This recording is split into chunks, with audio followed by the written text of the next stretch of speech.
మహిమ కలుగును గాక.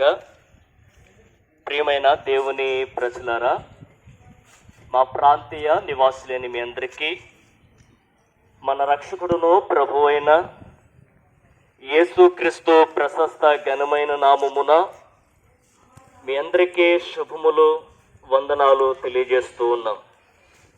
ప్రియులారా, మీరు ఏ పనిలోనూ కేవలం కొద్ది నిమిషాలు ఈ ప్రభువును గురించినటువంటి మాటలు వినాలని మనవి చేస్తూ ఉన్నాం. గమనించండి, లేఖనము చెప్తున్నది, దేవుడు మనుషులమైన మనలను ఎంతగానో ప్రేమించి ఉన్నాడని వాక్యము చెప్తున్నది.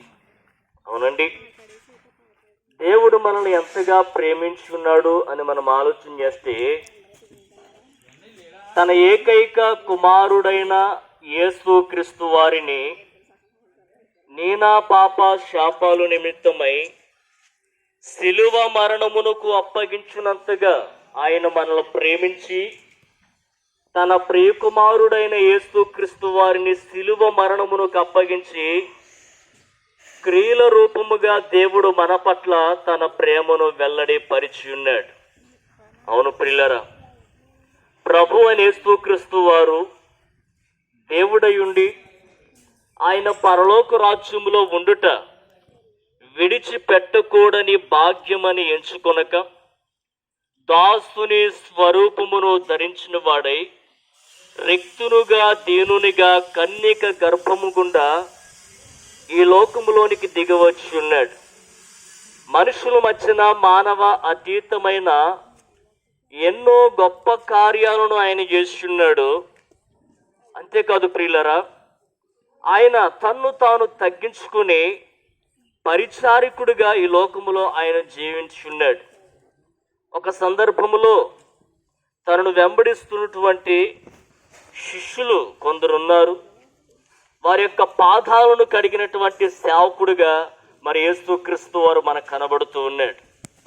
అవును ప్రియులరా, ఆయన దేవుడై ఉండి దైవ కుమారుడై ఉండి ఎంతగా తగ్గించుకున్నాడంటే, తనను వెంబడిస్తున్నటువంటి శిష్యుల యొక్క పాదాలను కడిగి తగ్గింపును తన శిష్యులకు నేర్పించినటువంటి ఉదాంతాన్ని మనం చూస్తూ ఉన్నాం.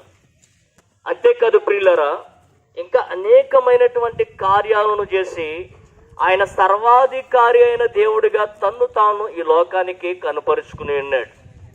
ఒక సందర్భములో మరి యేసుక్రీస్తు వారును ఆయన శిష్యులను కలిసి సముద్ర మార్గం గుండా దోణిలో ప్రయాణం చేస్తూ ఉన్నారు. ఆ యొక్క సమయమున వారు ప్రయాణం చేస్తున్నటువంటి దోణి తుఫాను చేత పట్టుబడి అలల చేత ముంచబడి వారు నశించిపోయేటువంటి పరిస్థితి వారికి ఎదురై ఉన్నది.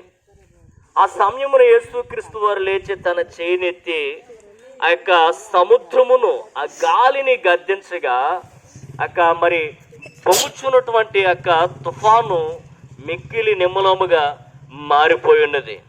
అవును ప్రియులరా, ఆయన నోటి మాటతో మరి సముద్రాన్ని గద్దించగా తుఫాను ఆగిపోయినది. ఒక సందర్భంలో మరి ఆయన నీటి పైన నడుస్తూ తన శిష్యుడి వద్దకు వచ్చినట్లుగా మనం చూస్తూ ఉన్నాం. ప్రియులరా, మరి ఇవన్నీ కూడా యేసుక్రీస్తు వారి యొక్క దైవానికి నిదర్శనముగా మరి ఆయన సర్వాధికారి అయిన దేవుడిగా కనబడుతూ ఉన్నాడు. అవును ప్రియులరా, మరణించిన వారిని తన నోటి మాటతో మరి ఆయన బ్రతికించినట్లుగా, మరి 38 ఏండ్ల నుంచి మరి కదలలేనటువంటి స్థితిలో పక్షవాతపు యొక్క రోగంతో పడి ఉన్నటువంటి వ్యక్తిని తన నోటి మాటతో నువ్వు లేచి నీ పరుపెత్తుకుని నడవమని చెప్పగానే ఆ యొక్క వ్యక్తి 38 ఏండ్ల నుంచి పడి ఉన్నటువంటి ఆ వ్యక్తి మరి దిగ్గున లేచి తన పరుపెత్తుకుని నడవడం ప్రారంభించి ఉన్నాడు. ఇవన్నీ కూడా అసాధ్యమైనటువంటి కార్యాలు. అయితే ప్రియులరా, యేసుక్రీస్తు వారు తన నోటి మాటతో చేసి ఆయన సర్వాధికారి అయినటువంటి దేవుడిగా తనను తాను కనబరుచుకుని ఉన్నాడు. అయితే ప్రియులరా, సర్వ మానవాళి పైన ప్రభుత్వమును చేర్చున్నటువంటి పాపాన్ని యేసుక్రీస్తు వారు పరిహరించుట నిమిత్తమై ఆయన అన్యాయపు తీర్పునందున వాడై శిలువ మ్రానుపైన ఘోరమైనటువంటి శ్రమలను ఆయన పొంది ఉన్నాడు. ప్రియులరా, ఆయన పాపమేమీ చేయలేదు, కానీ నేను ఆ పాప శాపాలను పరిహరించు నిమిత్తమై శిలువ మ్రానుపైన ఆయన మరణించి ఉన్నారు. ఆయన మరణించి సమాధి చేయబడి తిరిగి సజీవునిగా మృతులలోంచి లేచి పరలోక రాజ్యానికి ఆయన వెళ్ళి ఉన్నారు.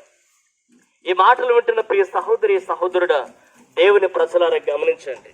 యేసుక్రీస్తు రక్తము మనలో ప్రతి పాపము నుంచి విడిపించి పవిత్రులుగా నిర్దోషులుగా చేస్తూ ఉన్నది. ఇట్టి ప్రభువు అని యేసుక్రీస్తు వారిని ఎందరైతే తమ స్వంత రక్షకునిగా ప్రభువుగా దేవునిగా అంగీకరిస్తూ విశ్వసిస్తూ ఉన్నారో వారు ఎట్టి కర్మపరులైనను యేసుక్రీస్తునందలి విమోచనము ద్వారా ఉచితముగా నీతిమంతులుగా తీర్చబడుతూ ఉన్నారు. కాబట్టి ప్రియులారా, సిద్ధపడండి, ప్రభు చెందుకు చేరండి. ప్రభువునందు సర్వ మానవారికి అనుగ్రహించిన పాప క్షమాపణను అంగీకరించి ఆయన యందు పునరుద్ధానమును పొంది నిత్య జీవమును స్వతంత్రించుకొని సదాకాలం ఆయనతో జీవించాలని ఈ కొద్ది మాటలు తెలియజేస్తూ ఉన్నాం. మన ప్రాంతం క్షేమాభివృద్ధి కొరకు చిన్న ప్రార్థన చేద్దామండి.